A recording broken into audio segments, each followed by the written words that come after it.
Arabic is the language spoken across the Arab world. However, there is a difference between written and spoken Arabic. Written Arabic, also known as classical Arabic, is the same across the Middle East. This is the language that is used in books, newspapers, television, newscasts, and official speeches. Spoken Arabic, however, differs from one country to the other, with each having its own local dialect and in many cases a different vocabulary. All the Gulf countries have a very similar dialect, apart from Iraq, which has its own dialect and different meanings for some words.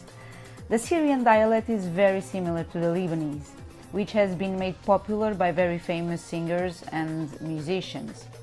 While the Jordanian dialect is very close to the Palestinian, Egypt is very different but is the most widely understood across the Arab world thanks to the thriving film and entertainment industry in Cairo and the huge number of Egyptian laborers that work in most countries across the Arab world. The North African Arab countries, Tunisia, Morocco, Libya and Algeria, have a very different and distant dialect that is not easily understood by other Arabs. English is widely spoken across the Arab world and is the second language taught in schools and used by businesses. French is also taught and spoken in Lebanon and the Arab Maghreb countries. Arabs are very proud of their rich language, but are very aware of how difficult it is for a foreigner to learn it. So even though you are not expected to conduct business in Arabic, you will find a lot of appreciation and praise if you make the effort to learn to say a few useful phrases in Arabic. And even more if you use the local dialect of the country you are in. Try to learn the basic phrases here and there because it tells you so much about the society. It tells you about the culture. How they put together the words gives you an understanding of how they think and what is appropriate and the levels of respect and how they communicate with others.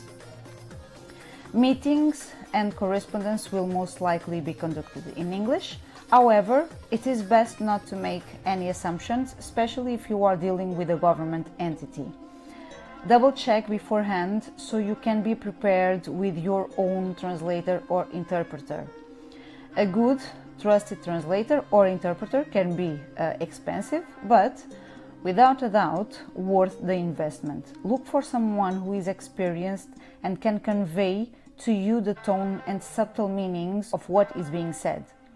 But you need to make sure that you remain in control of the situation and not allow your interpreter to negotiate on your behalf, something that might well happen, albeit in good faith.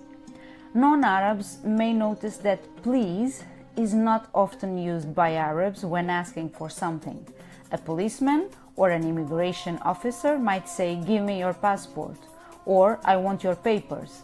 This can sound very rude and abrupt to a Western ear. However, rest assured that no offense is intended.